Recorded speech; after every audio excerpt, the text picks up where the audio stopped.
Austin Waddell, who was the physician with the Young Husband expedition, wrote a very interesting and remarkable book on Tibet. But he also wrote not as a scholar in esoteric matters, but as an excellent recorder of such facts as he could put together from native records and accounts. Most were also limited by the inability to speak the language. Very few Tibetans have ever taught outside of their country. Those who have, apparently, have never really taught their religious philosophy. Rather, they have discussed the literature, arts, general culture of the country.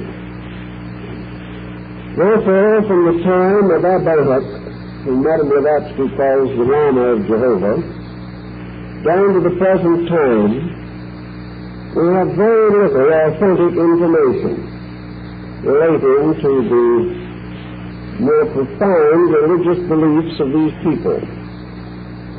The one or two writers who have brought out somewhat flawed accounts have to be taken with certain reservation, simply because they cannot be checked. And where it is obvious that they have romanticized their subject material, it is not certain to what degree their exaggerations have gone. Madame Blavatsky was in Tibet,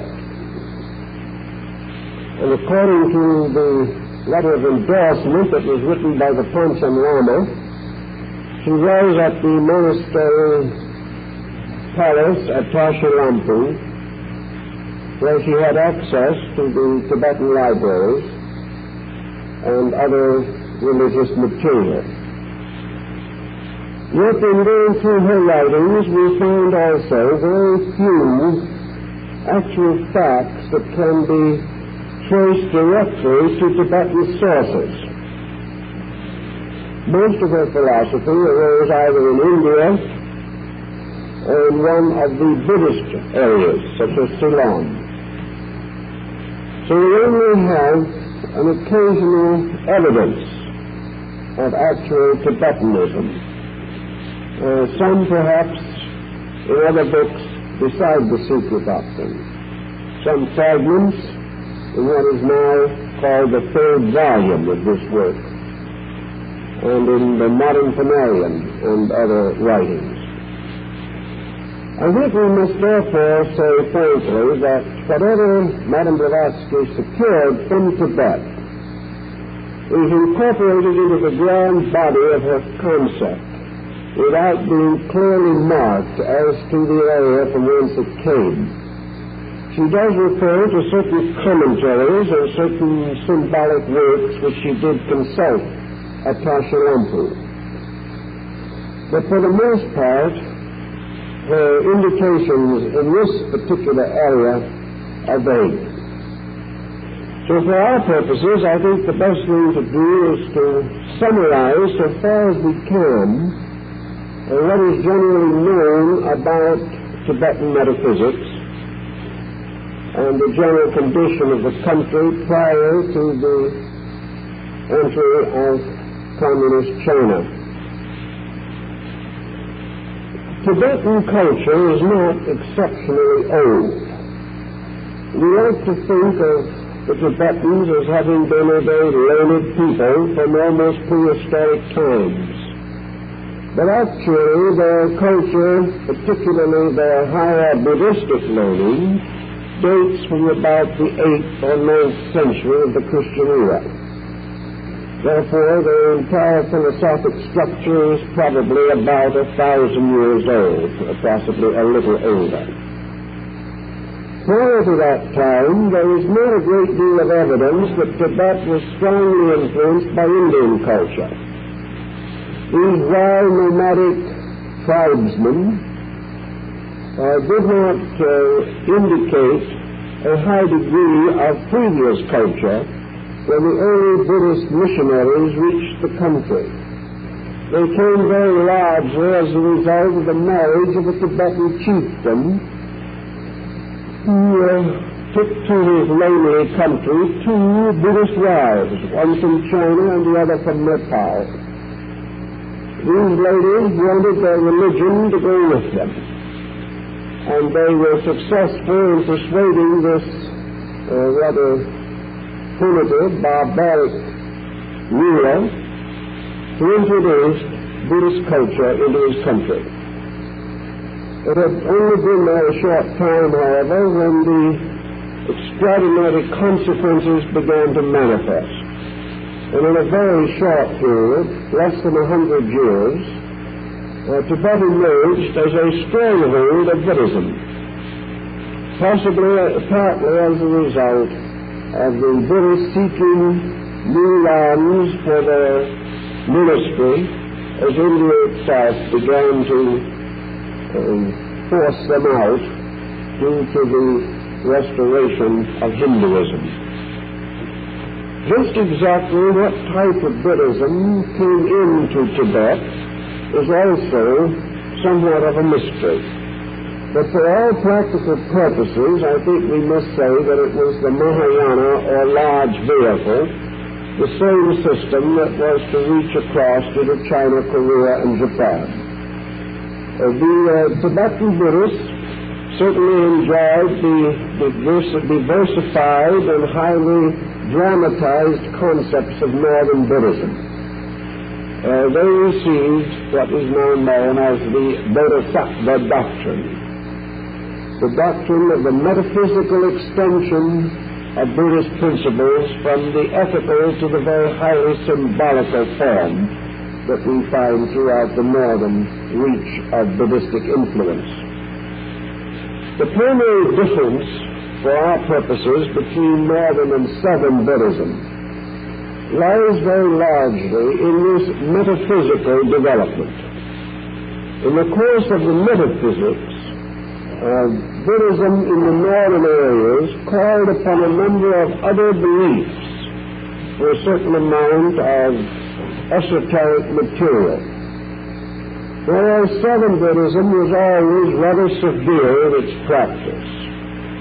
The northern school began to drift toward the tantric rites and to take on certain kinds from yoga and Vedanta, and even to be influenced by the Jains and Sikhism. All these different beliefs made their contribution to a very elaborate metaphysical system. So that whereas in the southern school the principal end was the creation of the Arhat, the dedicated truth seeker who went forth with only one primary objective, and that was to exhaust worldliness in himself, to end forever the tyranny of sensory perception, to separate his life completely from the involvement in material matters. The southern Buddhist, in a sense, was trying to extinguish his own individuality in order that he might be reunited into the total substance and essence of eternal existence through the attainment of the Paramavana. This really rather broad quest, while it did influence and did attract a certain type of rather disillusioned person, was never the type of thought that could have transformed Buddhism into a real religion. It was too much like German intellectualism. And in that we find, of course, that today the principal exponents in Europe of the southern school of Buddhism are the Central European people, the intellectuals, who feel that emancipation from all believing is a step in the right direction. And they find in the southern system of Buddhism this concept of emancipation, this almost total freedom from all dramatization of religion, this severe, hard path to the extinction of self and this liberation from all involvement in worldliness. It is a sort of monasticism which has always intrigued some, but never very many. It is simply too severe a concept. As Buddhism went into the north and passed through the keeping of a series of very brilliant creative thinkers, it developed an apocalyptical concept that was most dramatic and awe-inspiring.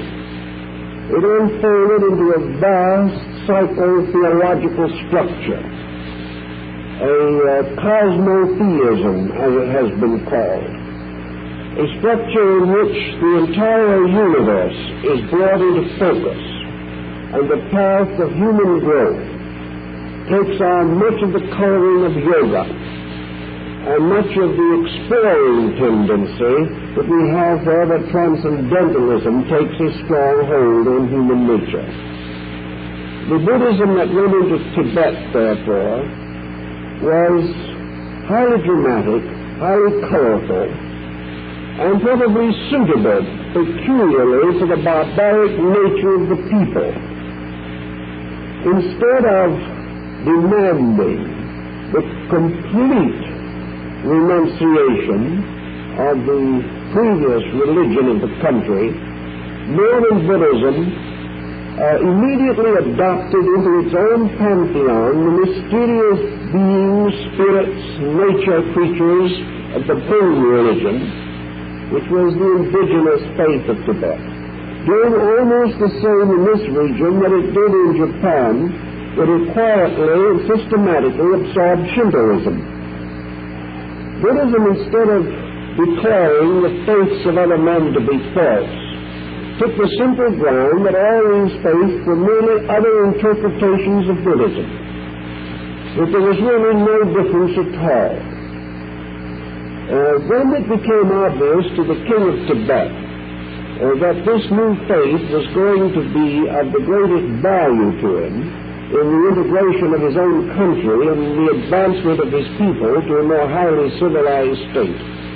He sent to Nalanda in central India for a teacher to come to the country, promising that he would establish for him a proper monastery and would set aside the funds required for the printing of books and the general advancement of culture. In reply to this invitation, the monastery sent one of its most interesting and extraordinary men, Padmasambhava, the Blessed Guru.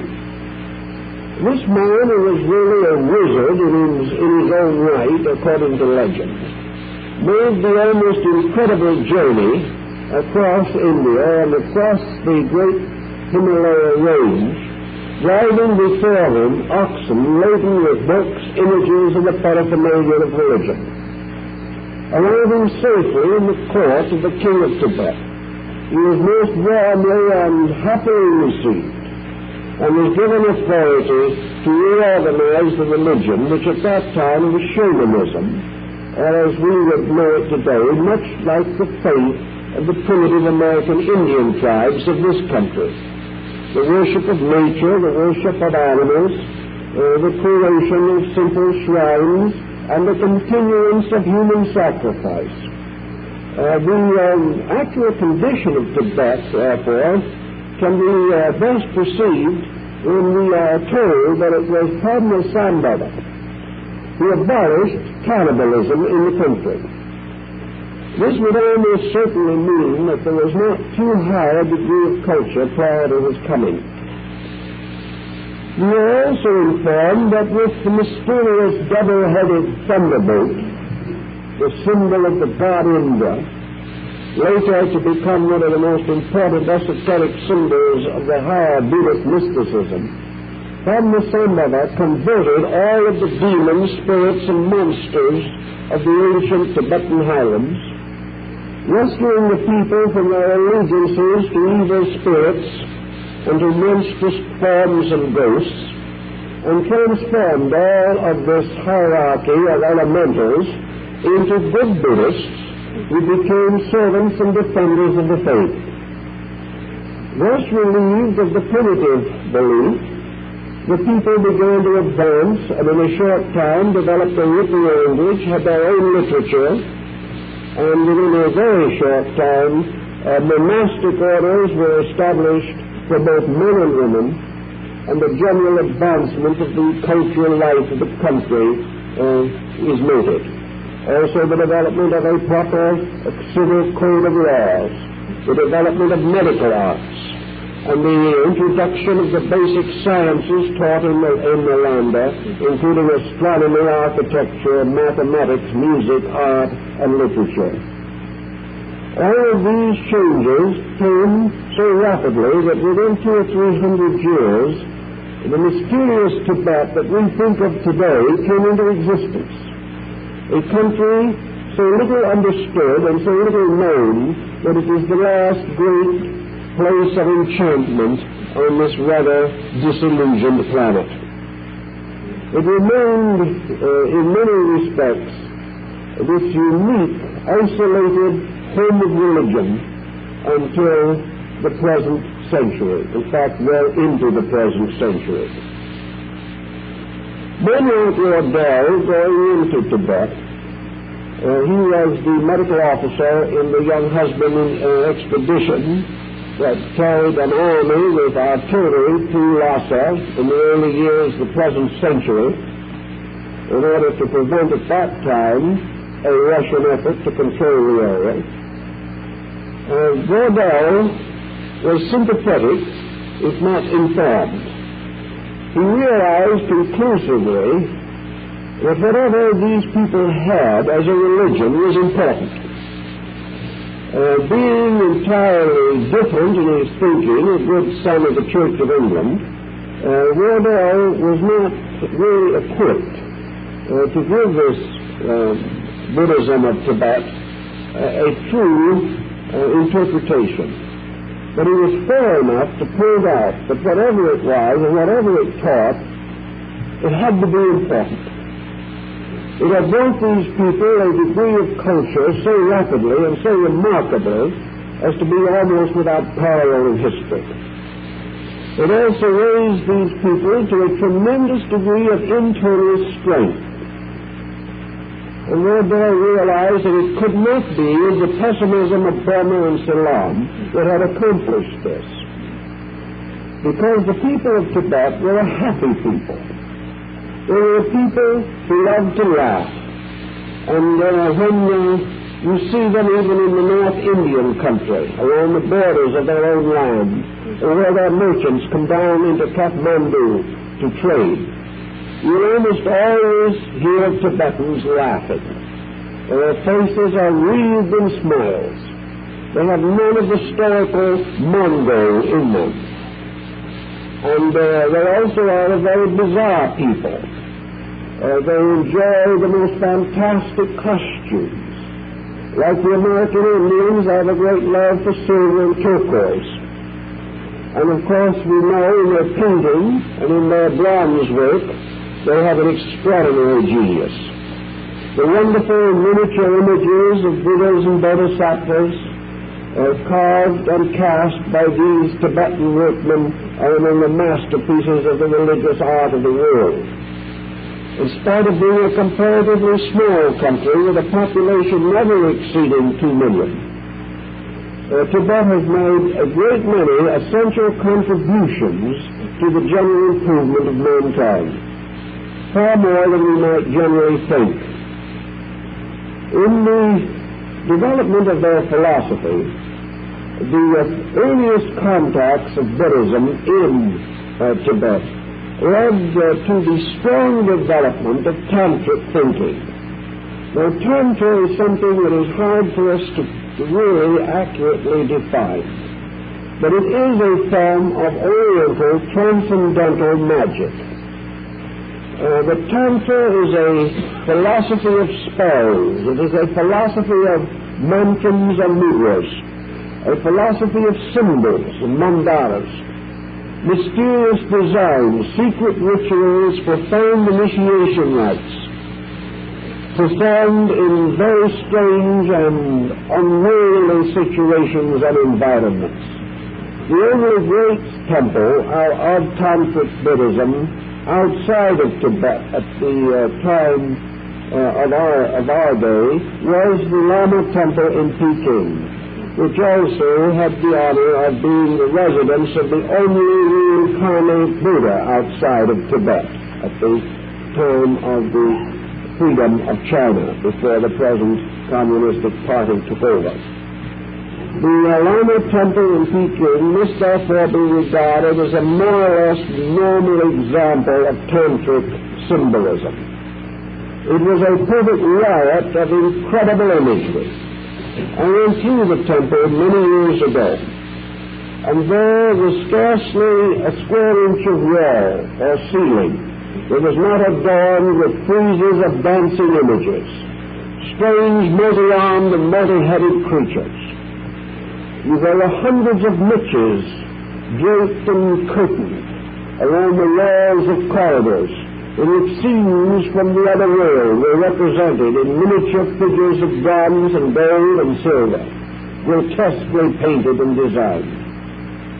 In this same temple we found something that has not probably been generally recognized, and that is that these people were great sand painters, and that the same type of artistry that occurs among the Navajo and the Hopis of our own Southwest was advanced to a very high degree by the Tibetans, who made magnificent, complicated designs of great religious interest and very beautiful color combinations, all out of ground pigments mixed with sand. And in the Lama Temple in Peking, there were nearly always these great sand mandalas on low tables of platforms to represent Mount Meru or other abodes of the deities. Over this great Tibetan sanctuary in Peking rose the tower which housed the colossal image of the Buddha Maitreya, the Lord to come, a figure over 70 feet in height, carved from a single tree. This figure was so massive and so extraordinary that it could only be seen by climbing up around on galleries on the walls of the tower. And unless you climbed the tower itself, you could not reach up to the head and shoulders of the image. This tremendous figure, highly venerated, was developed in a full treatment given to the Tibetan imagery and was covered entirely by plates of reddish gold. A fantastic place, presided over by a strange hierarchy of Lamist priests.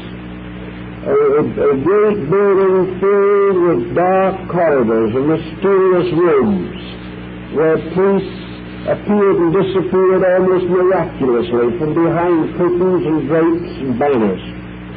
The walls hung with these marvelous tankas, or religious paintings, that have become famous all over the world. In these sanctuaries, the secret rituals of the faith were conducted. The initiation rites, the ordination of priests, and in the Lamist temples in Peking, Darjeeling, and in parts of Nepal and Bhutan, and some parts of China also. The old faiths of the mountain people mingled with the cults of India until it seemed that you were in the same kind of atmosphere as in the great carved pagodas, towers, and structures of India, as for example at the great temples at Madura or Madras. There again was riot of imagery, this incredible depiction of figures, these dancing friezes of human beings, animals, birds, everything you can imagine. A pageantry entirely different from the arts of almost any other people. A pageantry so involved and so grotesque that it offended even the Chinese.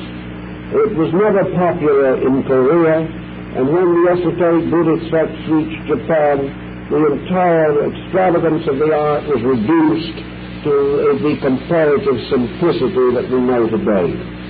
But in Tibet it all lingered and remained. Overlooking the great Potala at Lhasa, the abode of the Dalai Lama, was another hill climbed on the top by a great university, the University of Tsongkhapa. The original Tantra of Tibet, with its wild and riotous combinations of symbols, soon seemed to be excessive even to the Tibetan mind. And there arose in the country itself a reformer, who has been described as the Luther of Tibet, Tsongkhapa.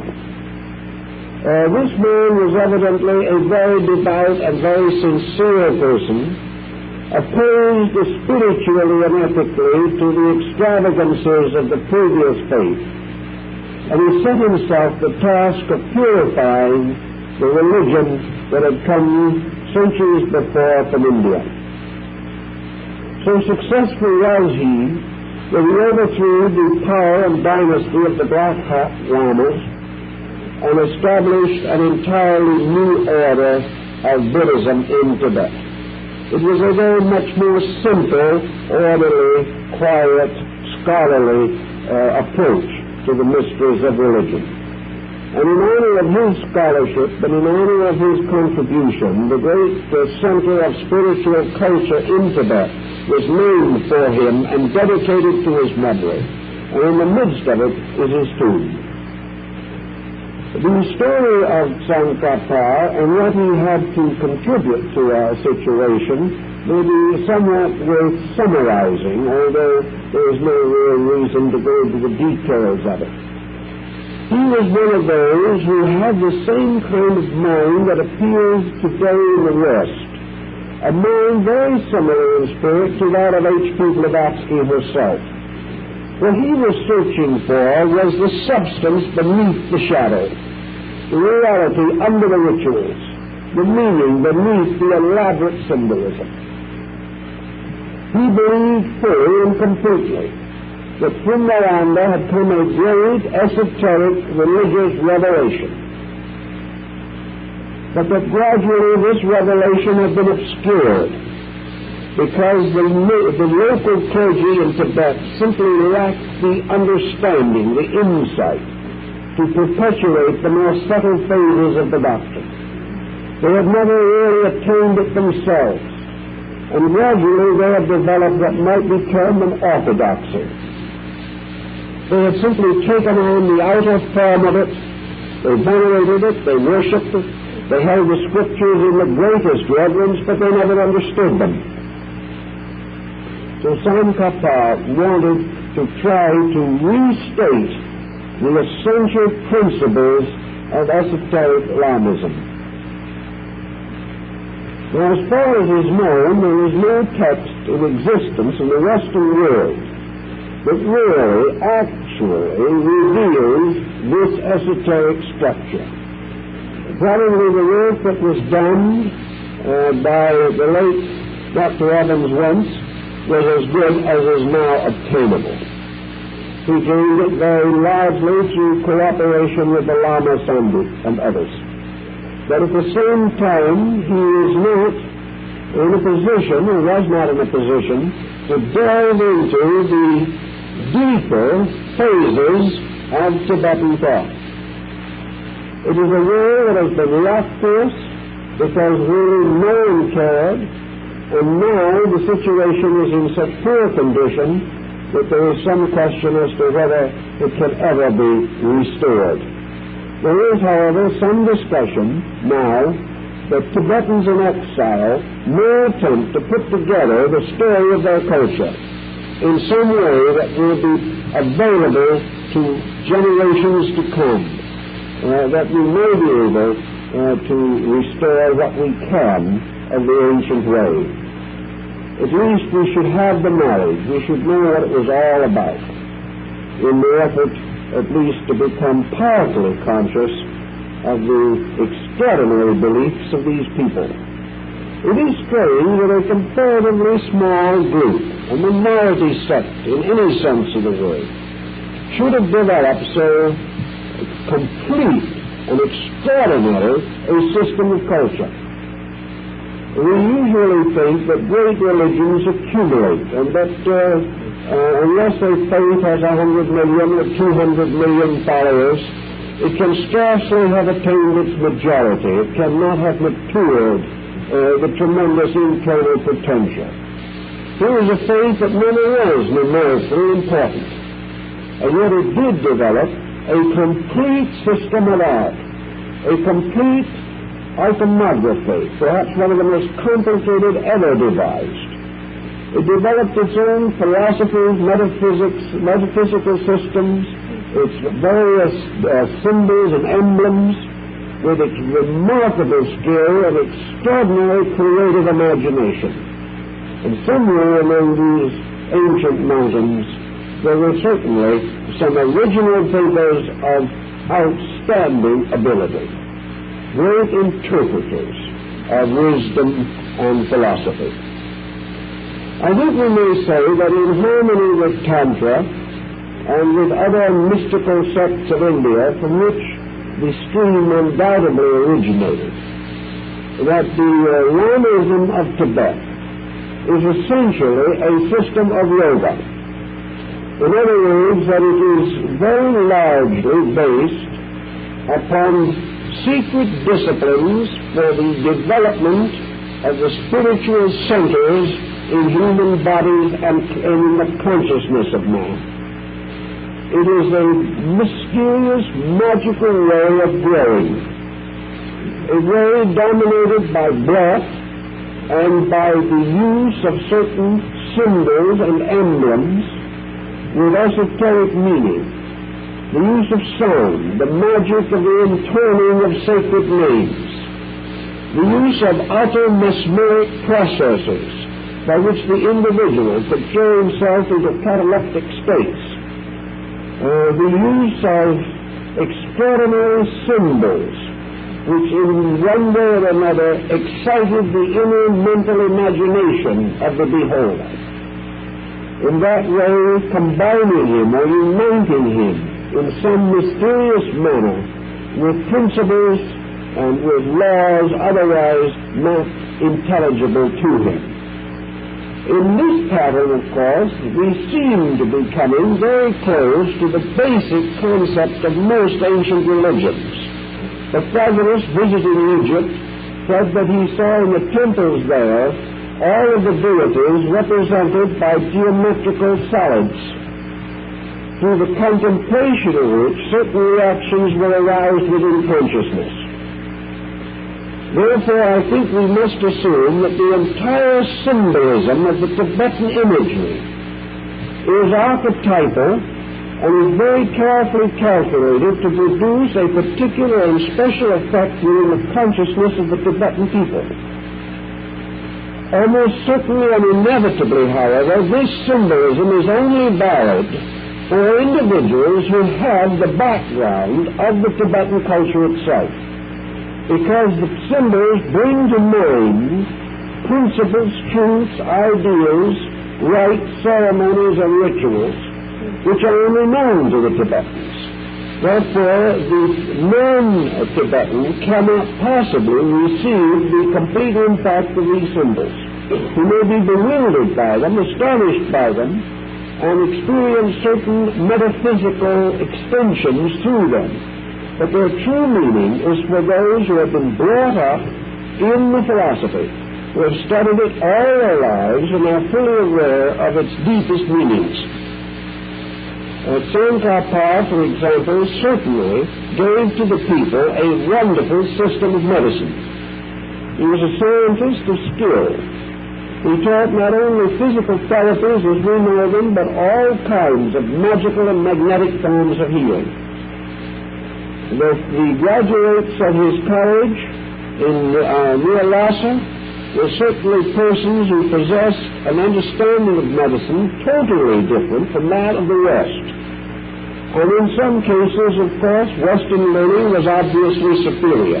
But in other cases, there is much to indicate that there was much more psychological depth to the Tibetan system than we have ever been able to evolve here in the West.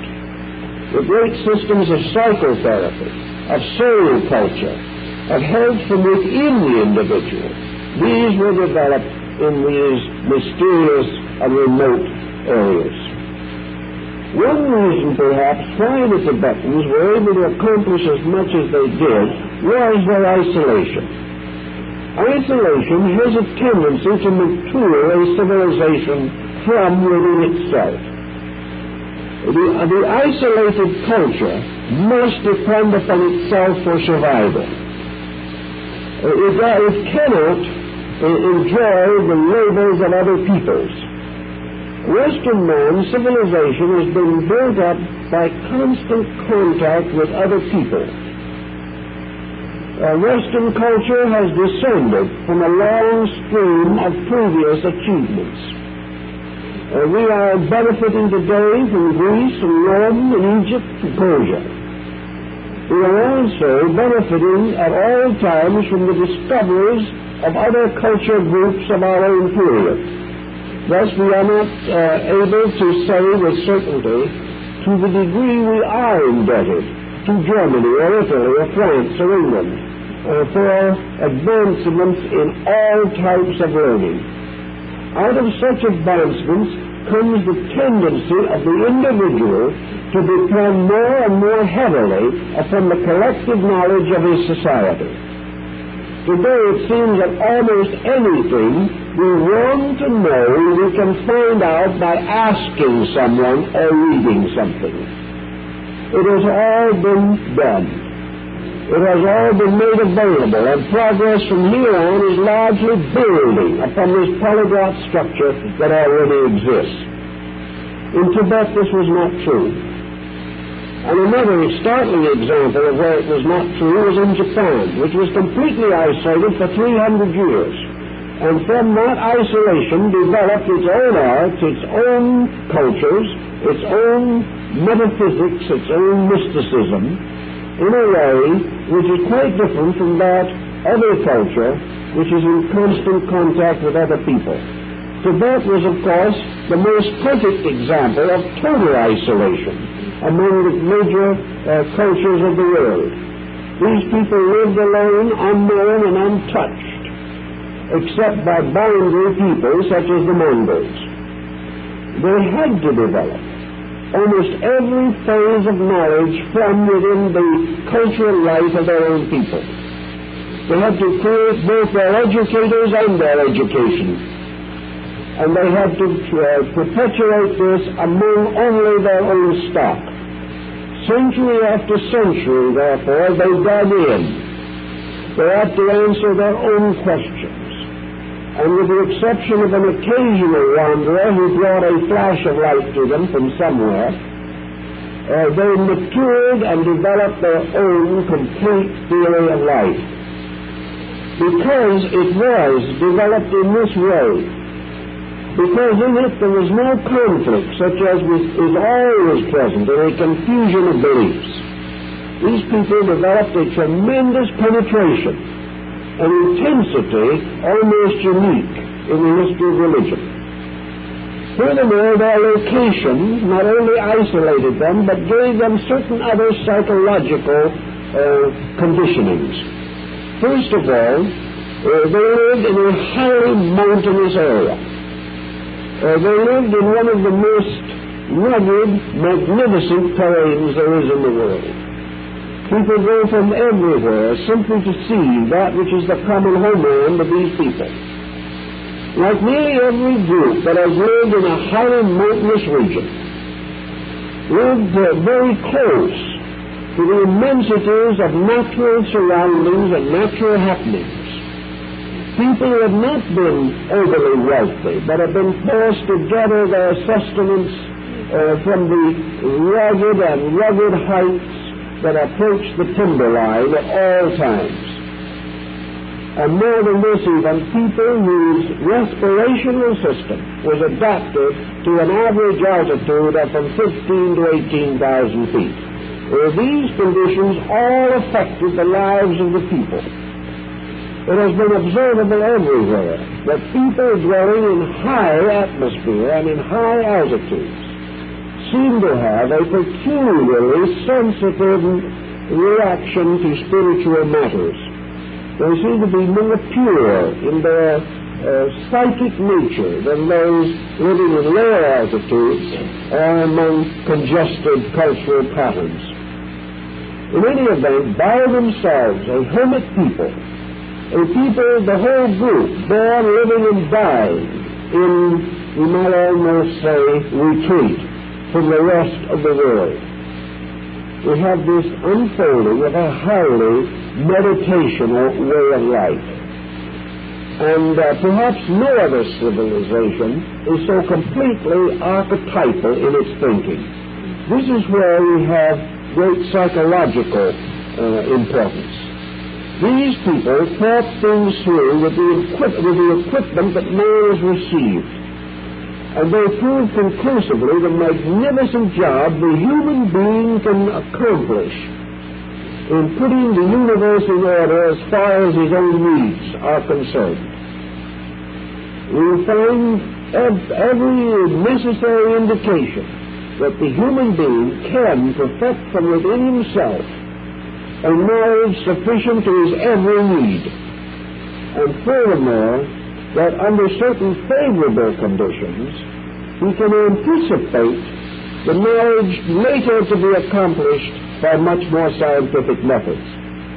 The Tibetan is a proof that science is not essential to the development of a great creative insight, that the individual is capable of evolving from within himself a magnificently purposed pattern of life. In the northern area, in the Tibetan group culture, we also find a very advanced form of philosophy, a philosophy which binds itself to the thinking of India and China, a philosophy that is extraordinarily mature and wise in a great many ways. Yet this philosophy has come into the keeping of comparatively simple people. This is another amazing thing that we find.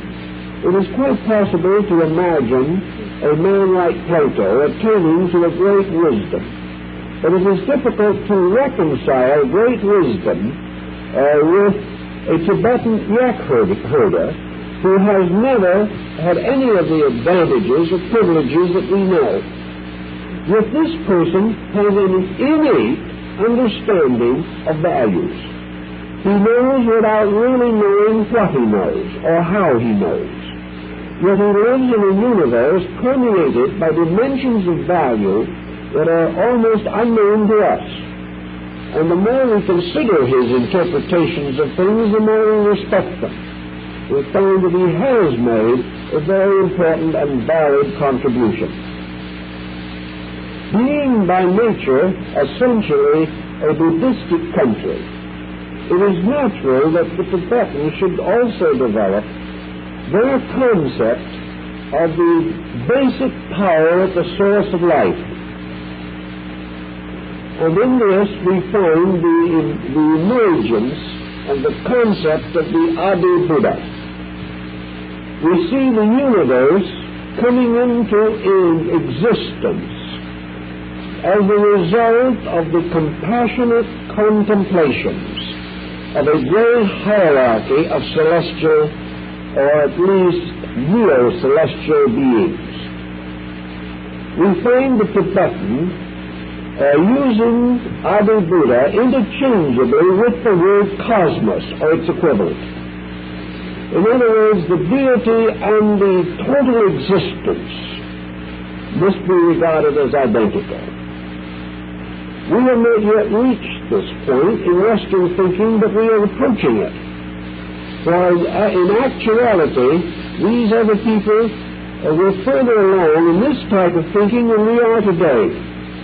This sudden realization that life and all living things constitute identity, that everything that exists is part of something, and that this something must be understood as universal mind, universal being, universal essence. But actually, at the root of all things is the eternal thinker. No other term has perhaps been quite as applicable or as purposeful in describing the mysterious power of the diamond thunderbolt, this mysterious personalization of universal reality, seated forever ever upon the warp and roof of thunderbolts, a tremendous space concept, a being suspended in energy, composed of energy, ruling all things by energy, and manifesting from the root of itself all the energies, substances, and essences of life. A concept of this kind would really have paralyzed Western man 500 years ago. We could not even have considered it. It would have been utterly meaningless to us. Yet the advancement of science has revealed to us the universe of energy. And all that the Tibetan has done is to consider this energy not as merely a continuous flowing force, but as the manifestation of an eternal being, that energy is. Energy, in fact, is truth, is life, is reality. And this energy exists in every type and form conceivable. Because of its vitality, we have consciousness, we have emotion, we have thought. This same energy keeps planets in their orbits, keeps the sun blazing in the heavens. This energy regulates the seasons, contributing to every phenomenon, from the mystery of cosmic light down to the smallest reproduction of a microorganism. There is only one eternal energy, and this energy is a fabric, is a substance, a woven together of forces. And while it is totally invisible, it sustains everything. And because of this energy, things cannot fall apart. Nothing can collapse. Nothing can for one instant die. For there is no way in which any living organism can be actually, ultimately separated from energy. And this energy then becomes the subject of the eternal contemplation of the Tibetan mystic. How is he to understand it? How is he to bring it within the rationalization of his own consciousness? How is he to use it to explain all of the mysteries that emerge from itself? What is in this energy? And how is it to be explained and defined? Can it be analyzed? Or must it be simply accepted?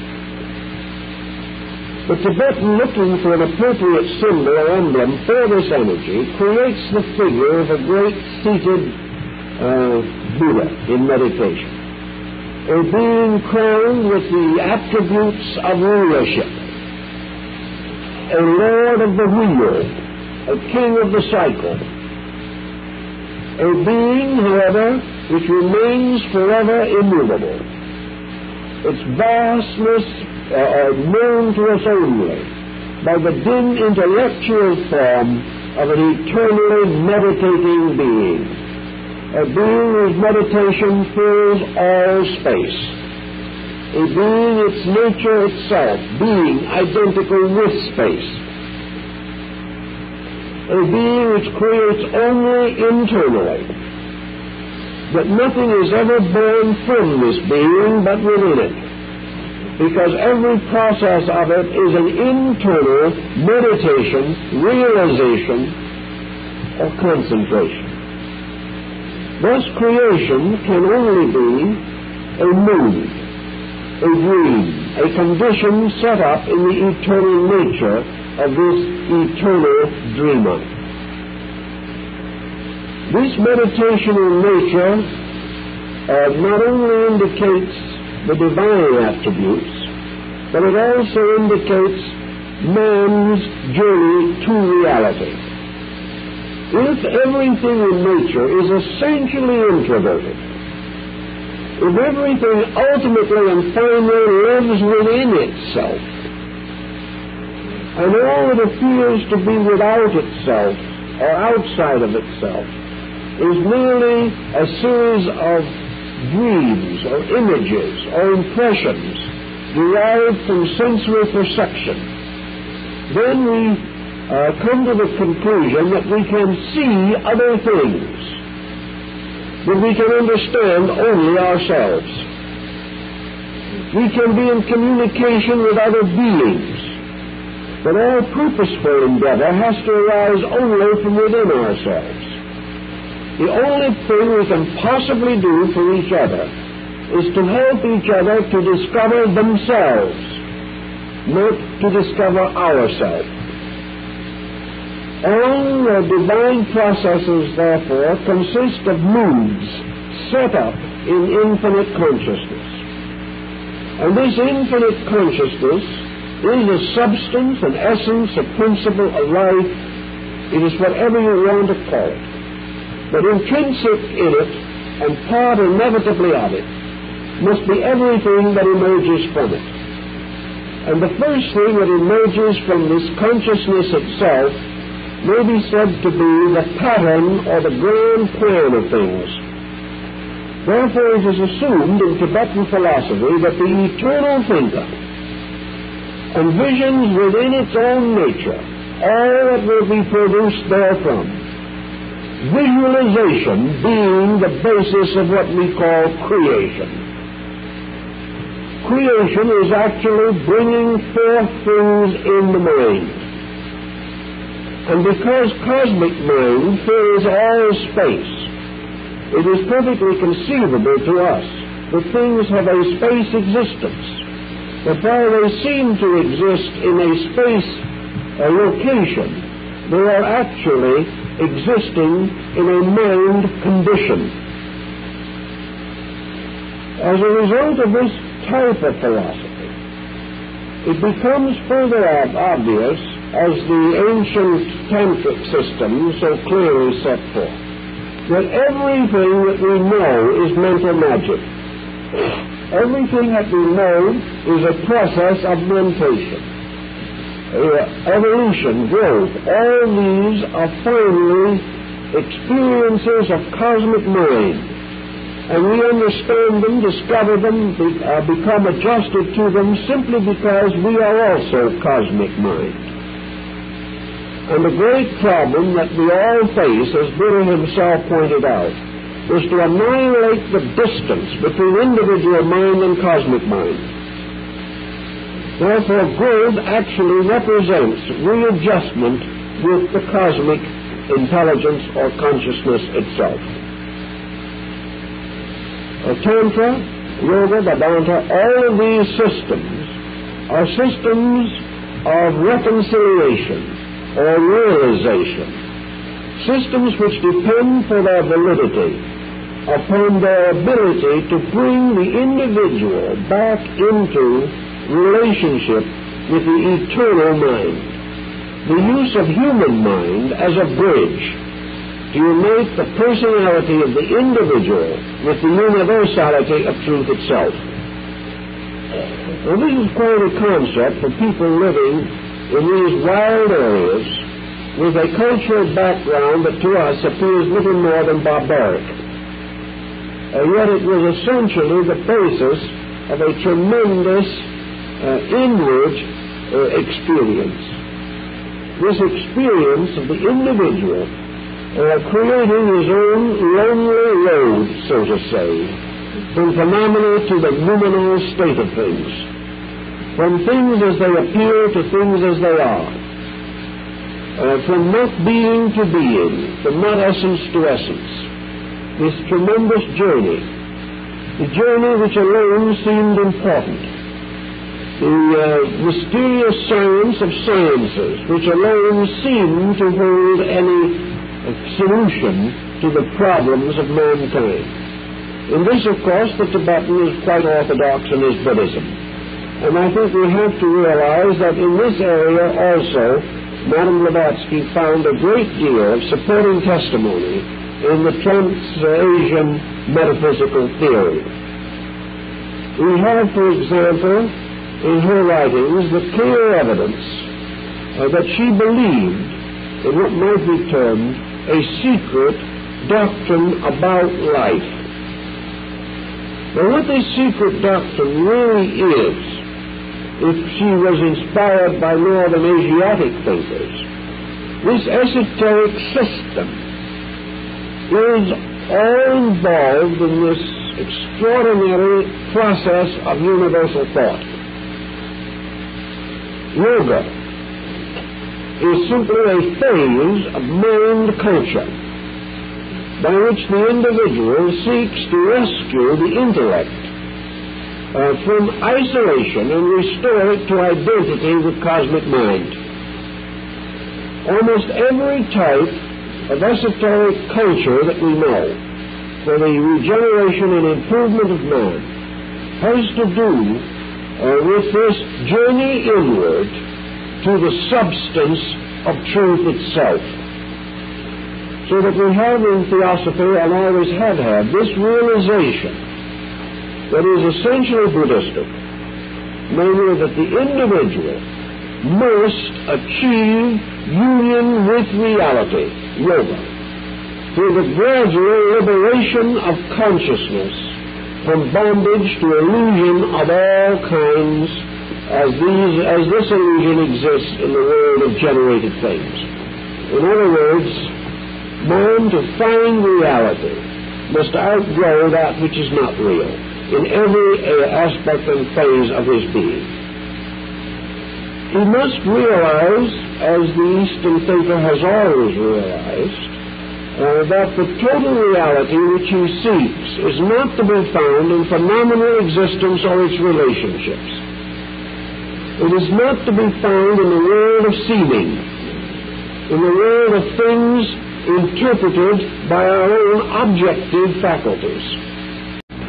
We recognize them as something different, and from the belief that the man walking in front of us is a different person from ourselves, we develop our concept of duality or multiplicity. Gradually we extend this multiplicity through every area of our existence until we come to the conclusion that life is an infinite number of separate existences, an infinite concatenation of unfolding lives, each of these unfolding lives individual and special in itself, each one in a strange way separate from all others, and having only one means of communication. That is, by means of the phenomenal sensory perceptions or extensions of body, by means of which we appear to be in contact with each other. Yet we have discovered from our own experience that no matter how closely we bring these bodies together, we never create unity. Forms always remain separate. Attitudes remain separate. Sometimes in our generosity of thinking we can share our thoughts with others. But it is impossible for any human being to say with certainty what is the basic thought of another human being. These basic elements are all separate and individual, so divided because each person is isolated or capsulated within a structure of vehicles, these vehicles being the various bodies with which life itself is invested, as with garments. And we remember the wisdom of the Rabbi Maimonides, the great Jewish scholar, who always pointed out that the body of man is concealed within garments, yet the body itself is a garment concealing something else within itself. The same is true of religion and of the law. For the garment of the law is called the Torah, which is the vestment which it wears. And the body of the law which is beneath the garment is called the Mishnah, because it is for the wise, for the Hasidim. And within the missionary, as within the body of man himself, is a spiritual entity. And in the law, this is called the Kabbalah, or the unwritten tradition. Therefore, it is written in the Torah that the letter of the law killeth, but the spirit of the law giveth life. So everywhere in existence itself, where embodied things exist, these bodies are the basis of illusion. They are bondage upon the person to whom they belong, and separating barriers between that person and all other persons. And no matter how we struggle with the objective bridges which we have created, we can never completely overcome the interval of body, so far as the exchange of idea or belief or knowledge is concerned. Therefore, we must take this knowledge also and embody it. And by embodying it in words which are also vestments, we are able to pass this embodied knowledge to another person. But in placing it in a body, we have also limited it, restricted it, and made it subject to the interpretive power of the individual to whom we speak. And if he does not interpret this embodied idea as we intended, we have no way of knowing for certain whether he has actually received the idea which we communicated, or has merely used this communication as a means of supporting attitudes which he previously held. We do not know. But we do know that due to the circumstances around us, we are limited as far as body is concerned, to the body of the universe, to the body of nature, to the body of law, to the body of covenants, to the body of cities, to the body of families, institutions, all things. We must live in our own body, in an embodied world. And that part of the world which is not embodied, we do not understand. In order to see anything, it must have a form and be visible to us. In order to hear it, it must have a sound body. In order to touch it, it must have a form body. In order to taste it, it must have a taste body. Everything that we accept as an experience into ourselves, we receive as a body imparting to a body. For it is our own sensory embodiments which receive the impressions of the body contacts with other things. Thus we live in a world of second-hand transmissions, a world in which we can never transmit that which is essentially real. The nearest thing we can ever do with such transmissions perhaps is poetry, where we come straight into a world of mysticisms, in which the poetic use of language has been used from the earliest date as a means of rarefying communication, so that it is less prosaic, less profane, less physical, and being more subtle, carries a little bit of the overtone which we are seeking to communicate. The Tibetan in his philosophy, therefore, realizes that all efforts of all kinds to extend man's material knowledge to the acquisition of truth must fail. Because the only truth that the body can know is embodied truth. The only reality which man can physically contact is a physical reality. And all such physical things are merely symbols, no more true, actually, to the spirit that inhabits them, than our own body is a full expression of the consciousness within us. We would hate to be completely accepted only by body. We would desire at least to be accepted for our thoughts, for our communications above a physical level. We are also, however, surrounded by an infinite number of forms with which we cannot communicate, in which our only knowledge is that of their bodies. Such forms are animals, birds, insects. Such forms are comets, suns, moons, and planets. These cannot speak to us. Therefore, they have no way of appearing except through the eyes. Sometimes we may hear certain sounds that they make, as Pythagoras heard the music of the spheres, and we can hear the song of birds. Therefore, we have this means. This communication is not actually conclusive so far as show and experience is concerned. Thus we are surrounded by innumerable bodies that are inarticulate, or have dimensions of sensory expression beyond us, so that we are not able actually to contact or understand them at all.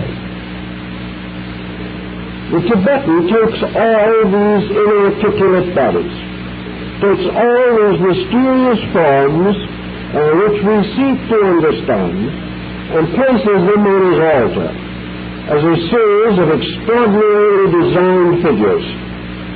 Each one of them the letter of an alphabet. Each one of them the picture of a reality. Each, in a sense, a three-dimensional representation of a polydimensional fact. Now, the purpose of this pageantry is first of all to cause the human being to develop a new attitude towards the explanation or discovery of the meaning of things. It becomes obvious that the only way in which we can find out what these great truths mean is to become totally receptive to them. No longer to inquire, but to be still and permit the natural processes of our own consciousness to reach out and solve the mystery without the help of the mind and without the help of the emotions. These two ascents, therefore, represents the discipline of higher yoga. It is to know without permitting the various sensory perceptions to condition knowledge, for by conditioning it, they destroy it. They reduce all things to the level of their own conditioning, when the truth must be discovered by man raising himself until he experiences truth with the most truth-like part of himself, which is his pure consciousness. Eastern philosophy has always assumed, therefore, that there can be a transmission in pure consciousness. Now, this must not be regarded as extrasensory perception. This is not a psychic communication. This is not thought communicating itself to another mind by mental process only. But when thought communicates, it is on the level of thought. And whether this thought be communicated verbally or transmitted mentally, we are dealing with the same level of value. The thoughts thus communicated belong to the world of thought. But what we are seeking for belongs to a world that completely transcends thought. The only hope that we have in the solution of this problem, as pointed out in the papers of the esoteric section of the Theosophical Society, is that man himself can perfect the instrument of pure knowing. That in some mysterious way, his own nature contains within it the possibility of being developed into an instrument of pure consciousness cognition. Man has so many potentials that it is difficult to determine what their natural limitations might be. One thing we know, that the entire structure of human society is nothing but an externalization of man's mental and emotional levels of knowledge. We have created humanity at its present level of growth simply by externalizing the potentials of thought and emotion. We still have further to go in this if we wish to externalize them completely. But although we have not exhausted their potential, we are beginning to question their validity. We are beginning to realize that we cannot trust our own thoughts and emotions, and therefore we cannot trust the society they create. If our own thoughts and emotions were infallible, they would produce an infallible society, but they are not. They represent merely a series of stabbings at reality. They are a burning after something, but never catching it. They are a motion, a thirsting after reality. But in this case, the thirsting, as Buddha points out, is ineffective. We are thirsting after a conditioned state. We have preconceived what we want. We think we know what we are going to find. And by this previous decision, we invalidate the process itself. Because actually we have no idea what we are going to find. We assume that it will be consistent with what we have already discovered. But this is an assumption. The reason why it is an assumption is that we are assuming that processes that are not mental will produce the same type of knowledge as processes that are mental. And that which is discovered by consciousness will merely be an extension of that discovered by mind. This is not necessarily valid. We have no reason to assume that this must inevitably be true.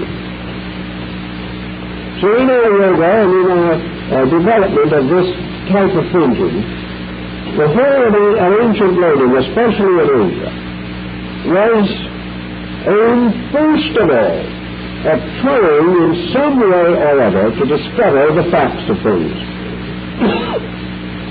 The reverse procedure to the one with which we are familiar.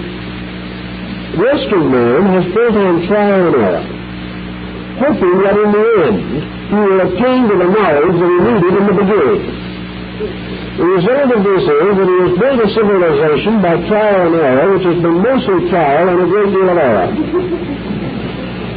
We are now trying to defend the most primitive of our notions. It is as though we appointed, or had appointed at some remote time, a group of small children to make our laws, and then for the rest of eternity bound ourselves to obey these laws.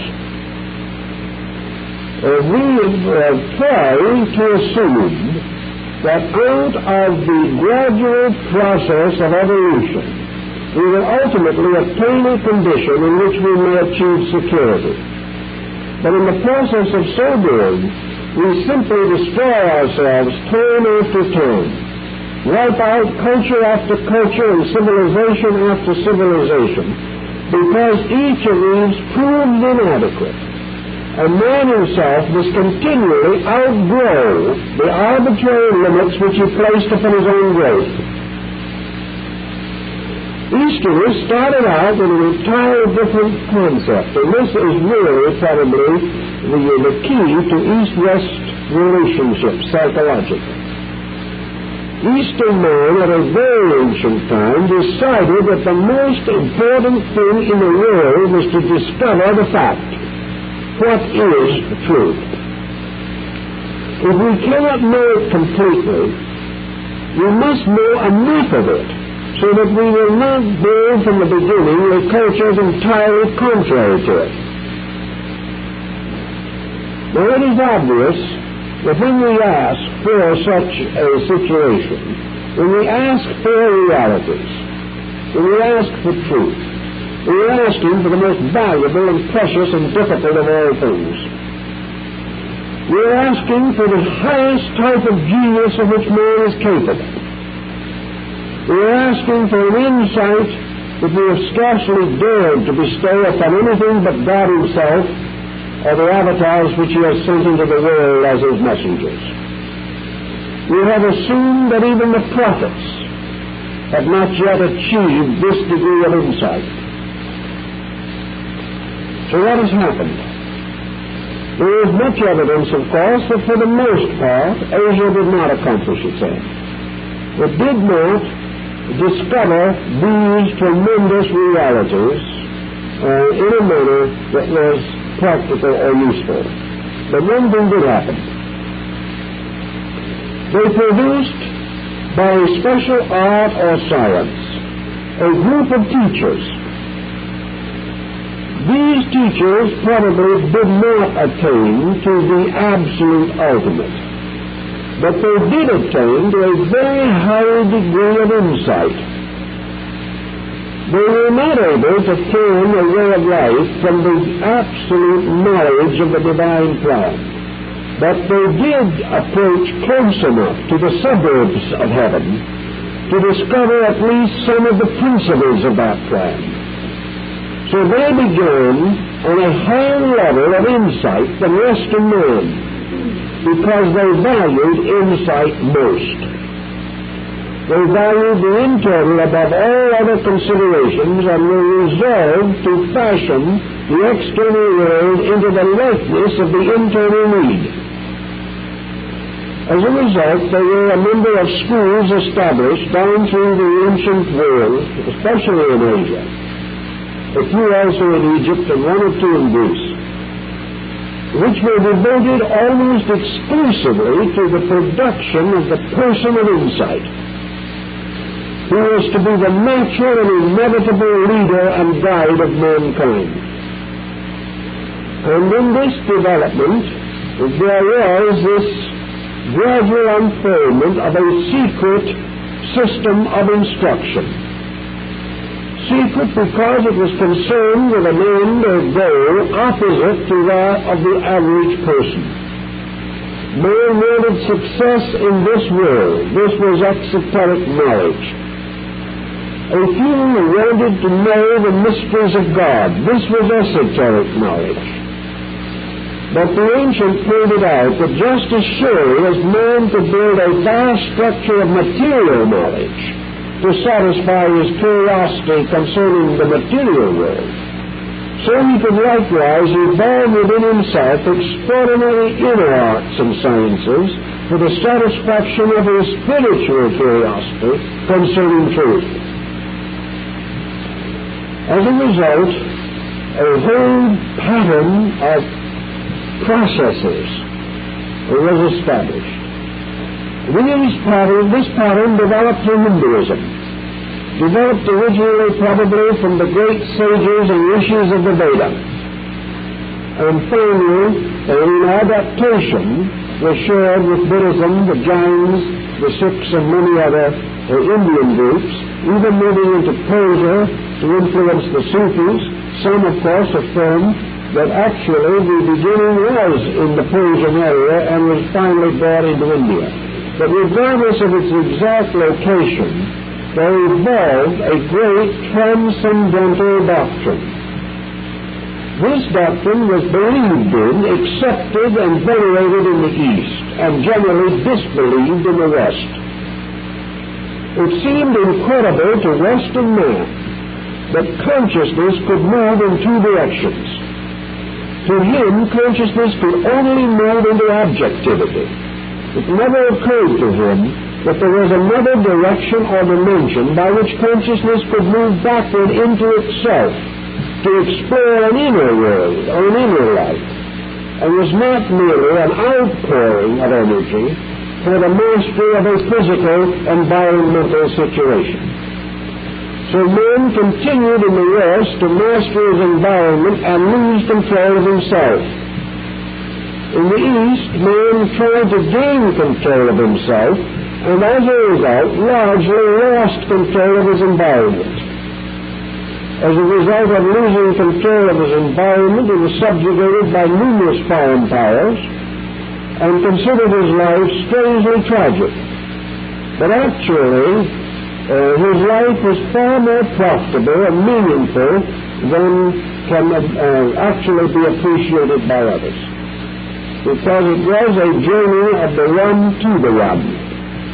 It was a journey inward to that reality which alone is significant.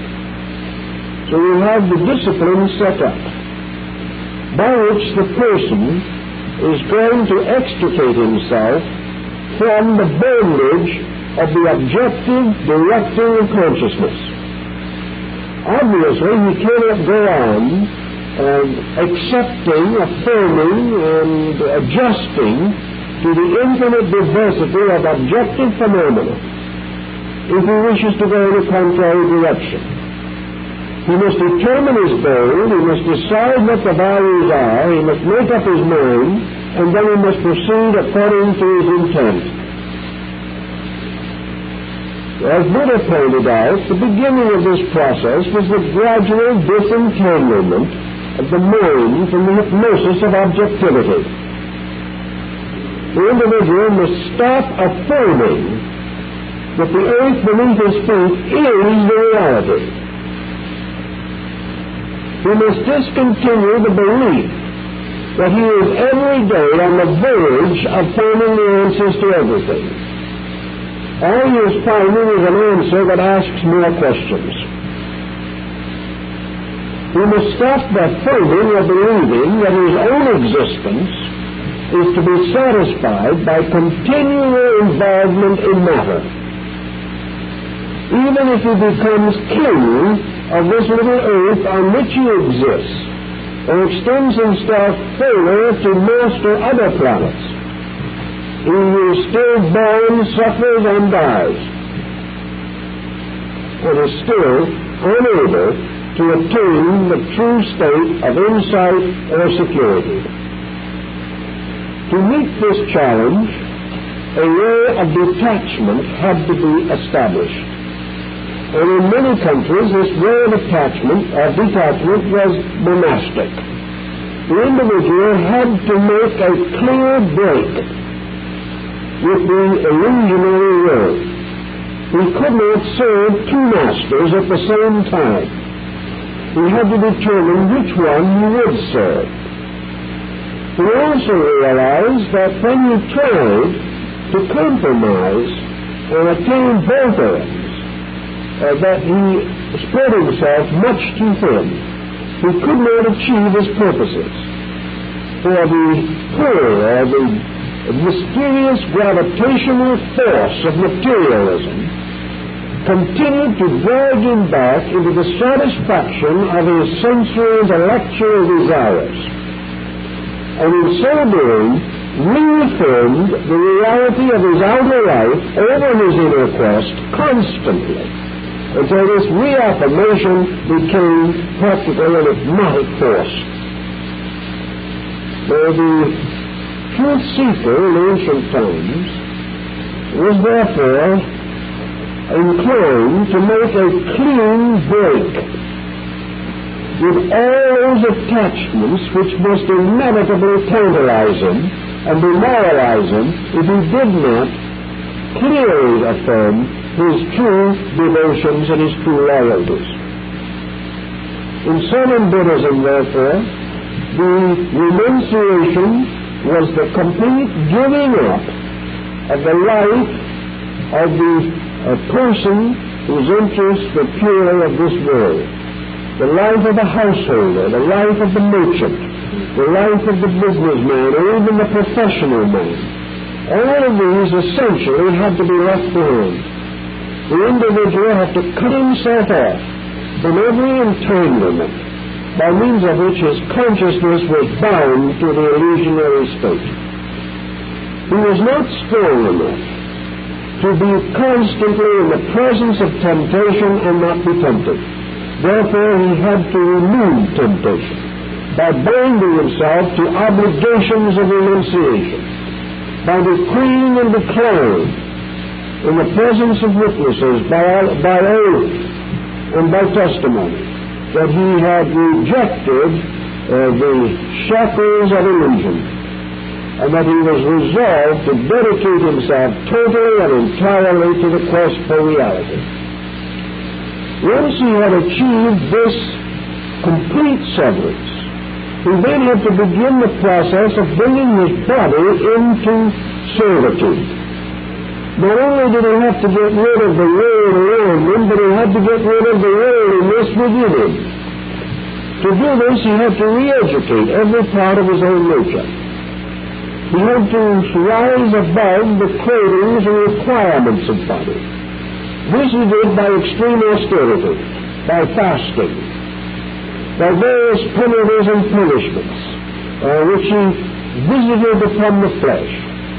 He accomplished this by the religious ways of flagellation and of the torturing of the body, anything to destroy its authority.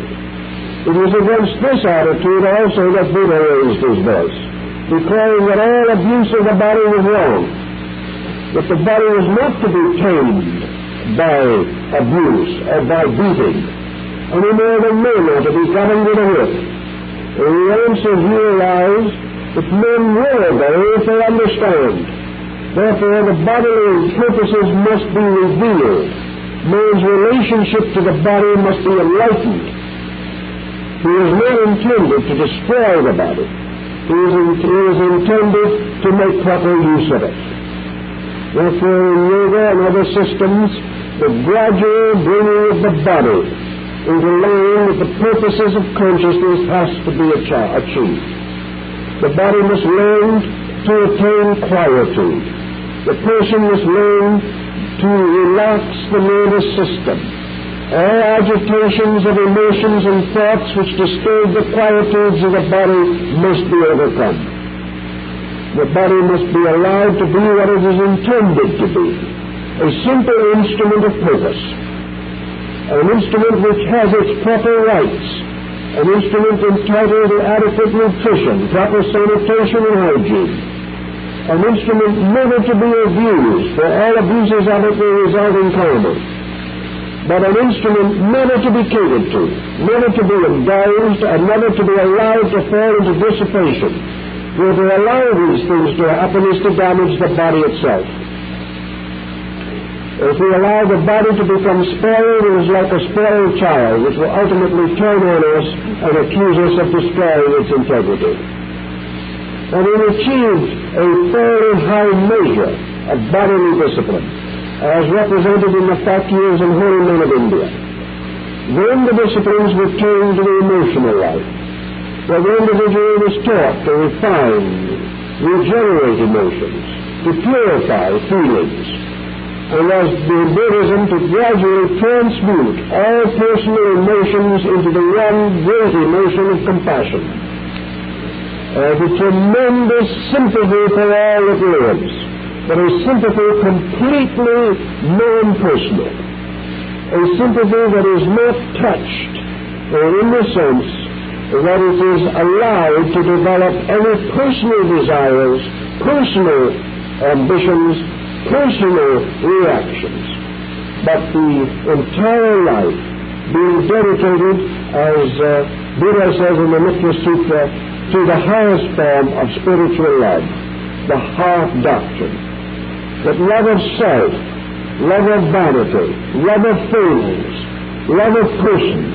must finally be transmuted into the infinite love for all that lives, and the infinite admiration for the tremendous universal process which makes achievement possible to all that exists. So that we reserve our deepest devotions, our deepest affections for the wondrous workings of the eternal laws of being. Then the mind must be brought under submission. The mind must be taught the difference between its use and abuse. The mind must be taught that of itself it cannot solve the mystery. It must be taught to release itself from the arrogance of mentation. It must end the hypnosis of the I and the importance of me and mine. It must recover from all pride of thought, all dependence upon intellect as an excuse to justify personal emotions and vanities. It must achieve humbleness in all forms, rescued from the conceit that the mind can know the truth, whereas in reality it can only become an instrument of truth-seeking to a certain point. Then it must relinquish its authorities to the heart and to consciousness itself. By the time the aspiring soul has achieved these degrees of unfoldment, the individual comes to the threshold of yoga itself. The idea that it is something merely to be used as a trick, as an excuse, a validation, is wrong. It is not like any drugs, stimulant, peyote, or anything of this kind, an artificial means of creating intense internal apperception. Yoga is not a way of growing without growing. It is not a means of avoiding the responsibilities of growth and at the same time achieving clarity of insight. In all the legitimate schools of Eastern thought, yoga comes as the culmination of the preparatory disciplines. To achieve yoga, the individual must also have attained the highest degree of personal regeneration. From this point on, the journey inward and upward toward the reality goes on at a much more accelerated rate. It becomes more powerful and more immediate in its activity and in its accomplishment. But your Tibetan philosophy is built on this, that there is this road that leads to identity with reality, that this road can be walked by man, and that the great patriarchs, the great Buddhas, and the Bodhisattvas are the ones who have walked this path and have become the elder brothers of mankind by, in one way or another, transcending the limitations and restrictions which have been placed upon the average person by his bodily pressures. The Tibetan joins with other Asiatic peoples in the acceptance of the Bodhisattva obligation. In other words, the entire theory involves the multi-life concept, not a single embodiment. The growth of man as a conscious spiritual being, a growth which may be against the stream of the common development of the average body of persons.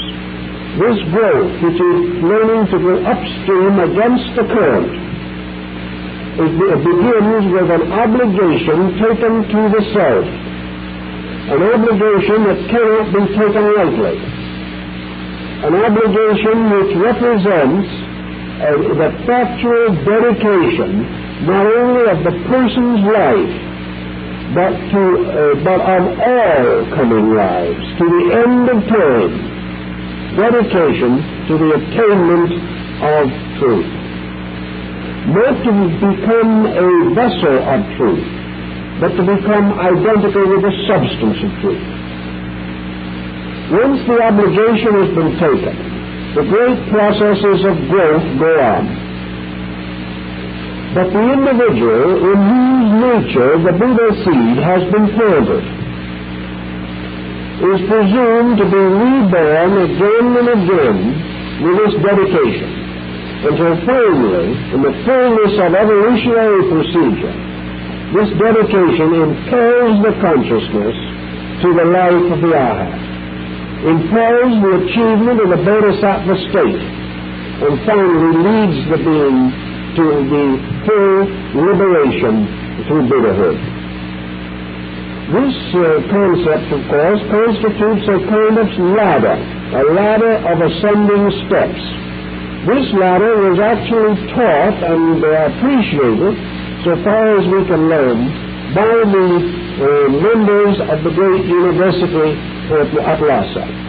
They had to do with this substance, this recognition of a secret art or a secret science of regeneration and rehabilitation of consciousness. Thus, instead of this Eastern philosophy leading to the Western concept of the Superman, it led gradually and inevitably to absolute integration with life itself. This is why, in the West, we seemingly are desperately afraid of quietude. We fear that if we relax this tremendous momentum of effort by which we seek to achieve will slow down and we will finish in frustration. In the East, however, the whole concept is to slow it down. That this tremendous momentum that we are trying to build up is meaningless. It is only destructive. Because it is a momentum that cannot lead anywhere. There is only one answer and one end, and that is science. The only way in which we can ever attain the reality we seek is through the complete relaxation of ourselves. The complete ceasing of the personal makes possible the revelation of the impersonal. To the degree that the individual ceases completely to be bound by human limitation, he approaches divine insight. So in yoga and all of this type of discipline, the most important thing is to maintain absolute internal tranquility. If this is lost, all is lost. And the individual becomes the Dagpa or black magician. For the moment higher knowledge is related in any way with selfishness, we have the most terrible of all perversions. We have the corruption of the divine. We have therefore the unforgivable sin, the sin against the Holy Spirit. Actually, of course, esoteric Buddhism does not actually represent or recognize ultimate annihilation by sin. But it does recognize that voluntary and intentional perversion of spiritual power constitutes the most grievous fault which the individual can commit, a fault which must be expiated by great suffering through various cycles of later embodiment. The individual must attain this higher degree of purification and maintain it. In the early sections of the Secret Doctrine, the Cosmogenesis sections especially, we find the concept of the evolution of the universe from infinite mind. We see step by step the unfoldment of hierarchy. We realize that very largely this entire concept is derived from Northern Buddhism. And yet we have to be a little careful lest we overlook the fact that even these great stanzas of esoteric symbols are themselves actual symbols. Every one of them represents something else. Every word of the story of the creation and evolution of the universe has many meanings. Most of all, it has a meaning of inner experience to the individual. We cannot accept even these most choicely chosen words literally. Always we must search for their inner content, their meditation meaning. We must seek for the mystery of what these words mean if taken into the completely tranquil consciousness of a totally accepting spirit or heart. This is why in the ancient rituals, for example, screens were set up to divide the sanctuary into certain rooms.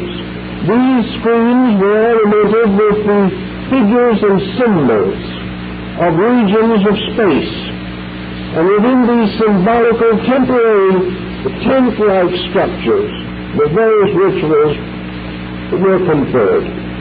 Every ritual being itself only a symbol of something else. Every word, every device used, every implement and instrument, having no actual substance in itself, but always having a meaning beyond itself. It has to be this way, otherwise we would be attempting the spiritual by means of the material. If any of these implements were factual, if any of the rituals were actually as the words expressed them, then we would be in the position of being able to communicate reality by word or by symbol, which we cannot do. We can actually communicate only a basis for meditation.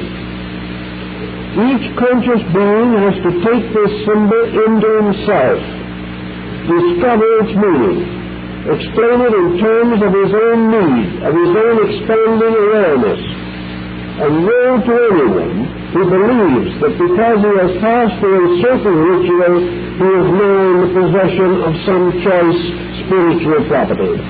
He is not. He is only being given a figurative representation of a mystery. The very ritual which he is experiencing is a mandala. It is a drawing, a painting, an image of things in themselves utterly invisible.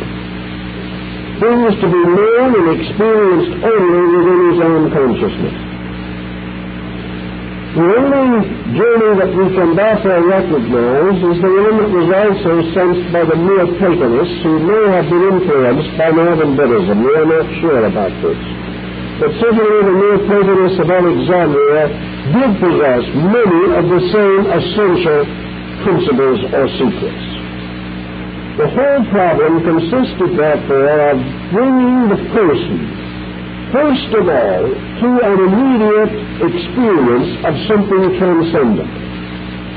Thus, in the sanctuary, in the atmosphere, among the reiterations, the mantras, the chanting, the strange and unfamiliar symbols, the mysterious, tantalizing sounds of the ancient religious music, the strange, deep, shadowing clouds of incense, and through it all the voice of the initiator, communicating in his way and according to his understanding the great rituals by chant, by liturgy, by every means available. The purpose of this strange, involved, complicated, spiritual theatrical was to give the initiated person some glimpse of something beyond the commonplace. And here again the magic was also skillfully used, because these ancient priests and even their present descendants knew more about the vibratory harmonies of the body and of the mind and of life than one is dreamed of in our philosophy. And they were seeking definitely to create within the neophyte a temporary, momentary exhilaration by which he might have at least a slight experience of consciousness. They wanted him to feel consciousness moving within himself, awaking from the sleep of ages. They wanted him to be aware that he possessed powers to know, different from the common and familiar faculties. And the only way that he could ever know this is to have it happen to him. No amount of instruction could truly convince him. He might be impressed, he might affirm, he might believe, but it was not this that was sought after.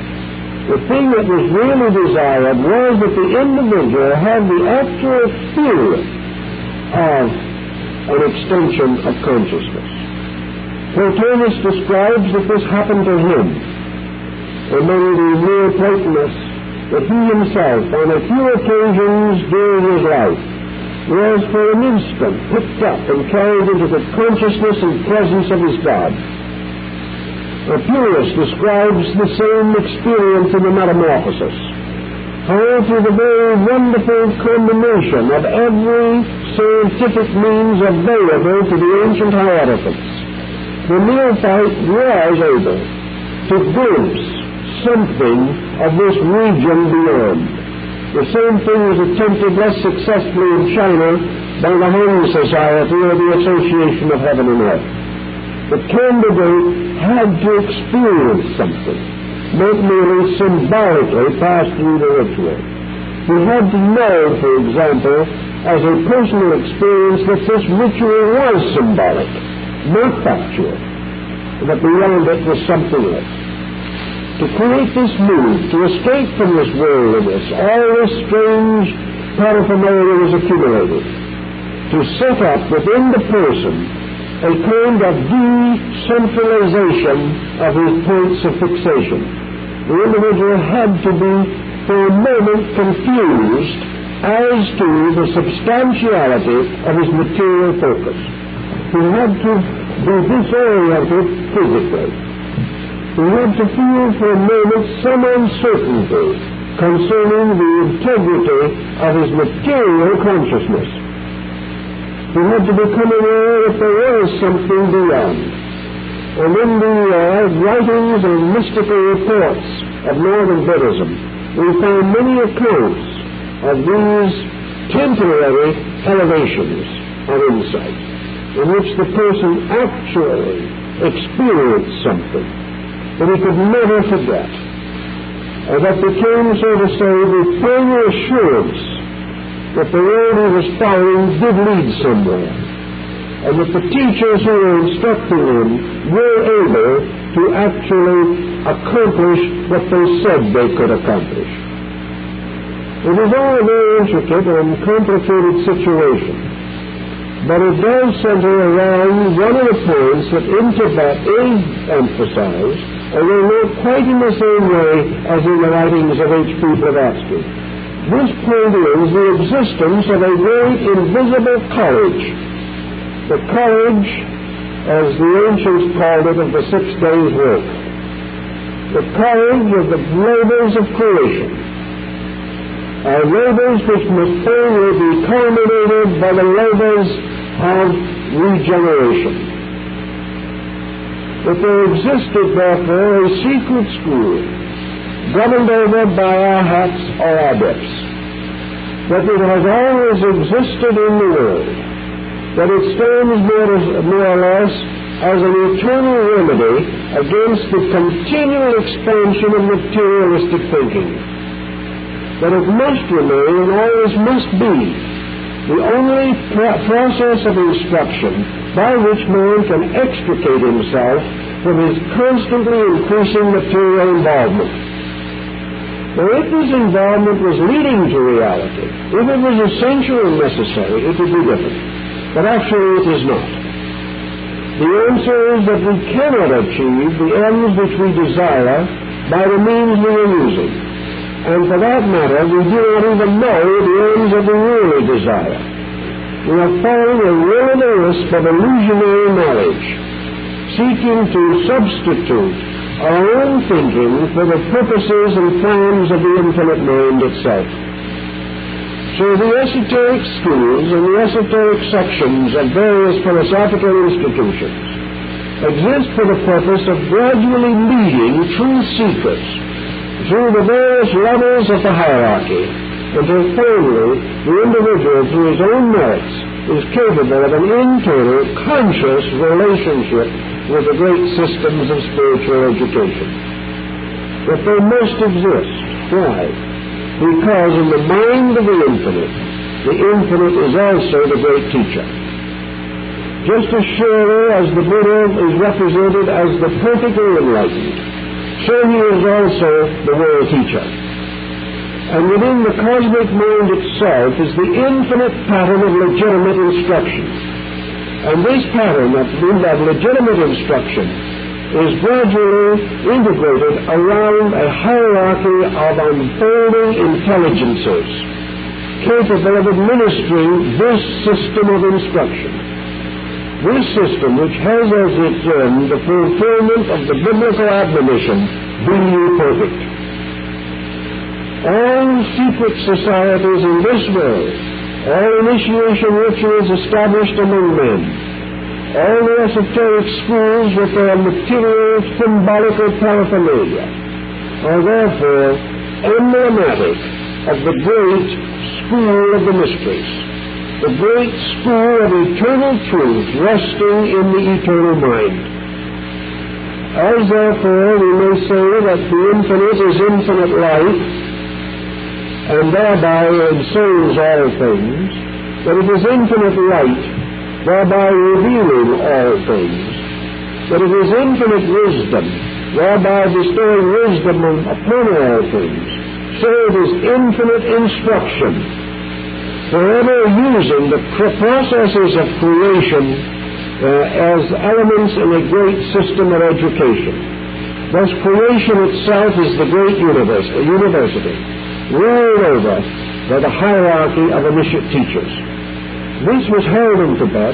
This finds its way definitely into the teachings of H.P. Blavatsky, and finally emerges again in her concept of masters, Mahatmas, and initiate teachers. They have all been acknowledged, recognized throughout Asia as actually real beings, beings that exist as agents of divine purpose, just as surely as the sages and scholars and artists in other fields represent exceptional attainment. As man can produce only one Michelangelo or Leonardo da Vinci in a century, as we can produce only one great musician in a generation, as we can produce only one great philosopher in 1,000 years, so in the course of our evolution, certain beings, certain unfolding intelligences achieve to a very exalted degree of insight and become the initiated bodhisattva teachers of their fellow men. And in selecting the names for her teachers and initiates, Madame Blavatsky followed rather closely the bodhisattva concept, always recognizing this order of dedicated beings forming the great White Brotherhood, an organization of light, serving the Lord of light, and representing symbolically the whole of creation as the school of initiation. This is the thinking that we do get a trace of in the Tibetan system. This is what we find in India, where it has always been the policies of the gurus and the teachers to pass their most advanced disciples along to superior teachers, inasmuch as the whole system of gurus finally culminates in the Jadad Guru, the great teacher, who is one of the initiators of mankind. So all these processes are to be found in esoteric philosophy, and they are also to be found in the imagery, artistry, and mandalas of Tibet. And to these degrees, I think it is obvious that H.P. Blavatsky was influenced by Tibetan philosophy. Well, our time is up, so that's all we can do at this time.